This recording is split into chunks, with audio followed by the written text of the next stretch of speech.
Hi, my name is Jennifer King. I'm a clinical nurse educator with palliative home care. So this evening, I am going to talk about putting in a sub-Q site and teaching families on how to administer medications through a site.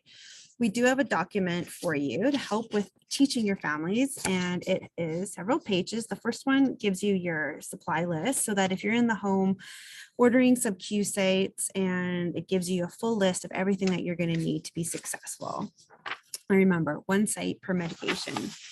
The second page is all about how to fill a syringe. So the families have a step-by-step guide on how to fill a syringe with illustrations and how to connect it to the safety intima and inject into the site. The second page is just a reminder of the pharmacy name and their phone number. So everything's in one spot, as well as our phone number if they're having any problems. So the list of reasons to call are also provided on this document. And lastly, we've provided a medication record sheet and medication administration record sheet. And there's been some pretty fabulous nurses out there that will take one of these sheets per medication per site, right at the top of it, the name of the medication, the dosage and the concentration and the location of the site. So the family members are now not having to rethink it. So they're nicely organized and ready to go. You may even consider color coding, maybe red for Nazanin and blue for hydromorphone. Just a thought. But this is available to you on our palliative drive. I have with us a patient. His name is Fred, and this is his arm. And we've selected the posterior aspect of his left arm to insert his sub-Q site.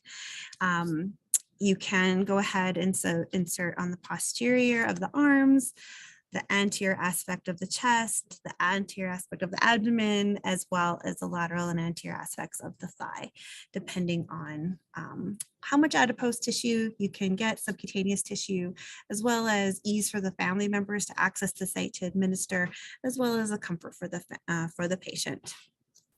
So here we go with our supplies. We got our safety intima. It's a 24 gauge, and it is a single port. We're going to go ahead and open that and inspect it.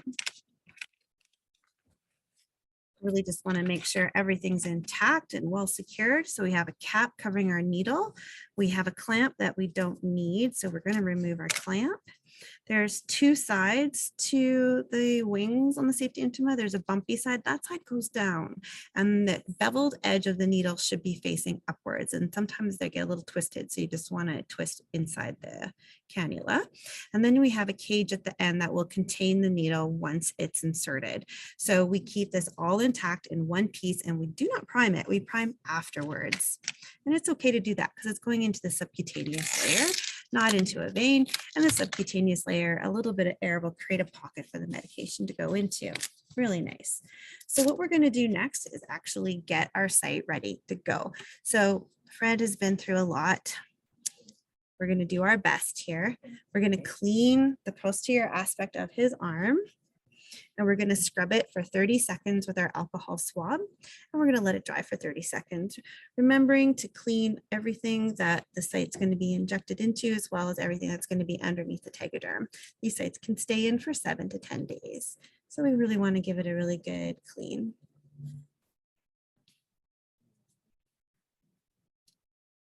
So I've scrubbed for 30 seconds, and while it's drying, I'm just going to go ahead and get everything else prepared. I like to get my tegaderm ready. So I got my tegaderm. I go ahead and I open it. I inspect it. It looks good. I have my label, and that's where I'll go ahead, write my medication name, concentration, date, and initial on that label while my arm is drying. I have my 1 cc syringe because we do need to prime once the line is inserted, 0.25 of a mil. And this is a great opportunity to teach the family how to set up your syringe. So we remove it from the package. We get out our filtered beveled blunt filled needle, and we screw it onto the end of our syringe. We have a microclave clear cap that we're going to open up and get ready to attach to the end of our safety intima. And we have an extra little blue cap that will teach the families if they have extra medication or they want to pre-fill some syringes, they can store their medication with the blue cap on to prevent anything from leaking and get rid of the needle altogether. It's been 30 seconds now, and I'm going to go ahead and insert, checking that my beveled edge is facing upwards. Ooh, I like that we can get really close to the camera and see that. Making sure that the needle is extending beyond the aspect of the cannula. We're going to pucker up that skin. We're going to find and separate the subcutaneous tissue from the muscle layer. We go in at a 45 and do like a J stroke. As we insert, we go flat. Then we use our finger to hold down the wings to give it some stability. And I hold it right in the middle because the needle needs to come and slide out. And I also don't want the cannula to buckle. So just keep on pulling as you're holding down that wing, and you will see the needle then get into our cage. Just screw it off, and there you have your needle contained. I have a sharps container off camera, but I'll show you. We do have a sharps container to put that into. Now that the needle is out and just the clear plastic cannula is staying inside the subcutaneous layer, we can go ahead and put on our Tegaderm dressing. Once the dressing is in place, we can go ahead and remove the window. We have our label all ready to go.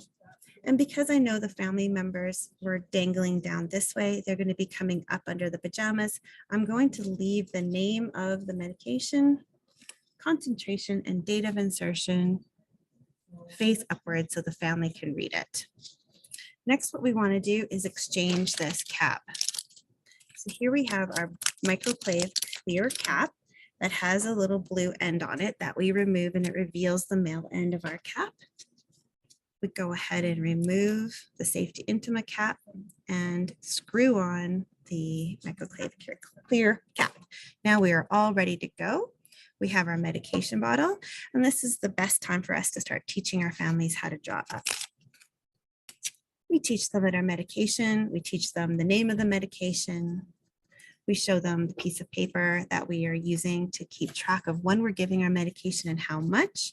We're showing them on the syringe how to read the volume amount by using the base of the plunger. We remove the cap of the needle, stick it in, turn our ampule upside down, and draw back till the fluid fills, and remove any air and plunge until you get solid fluid to the volume you are looking for. Remove the needle from the bottle, recap, remove the needle, and clean the end of your safety intima. Twist in the syringe and go ahead and slowly inject your medication. At this point, we are just priming the line, so the family members will be giving the first dose. At this point, I ask them to go ahead and they will show me how to prime and fill up the syringe. They may want to do a couple of them till they get used to it. We can provide them a plastic bag with the name of the medication on the bag, as well as client labels with the blue cap. So this would tell them the date and the medication name. They can store this in the fridge and keep it for the next time they need to give the dose. For patient comfort, you may even want to provide them a burn net. If the client is picking at their site, or they're a little bit restless, or it just needs less tape, we can go ahead and just apply a nice burn gauze just to keep it safe and secure and intact without having to use more tape. I'm not sorry, no. Tylenol and I'm eating apples. And they can get at it just so you need to, or you can curl it up.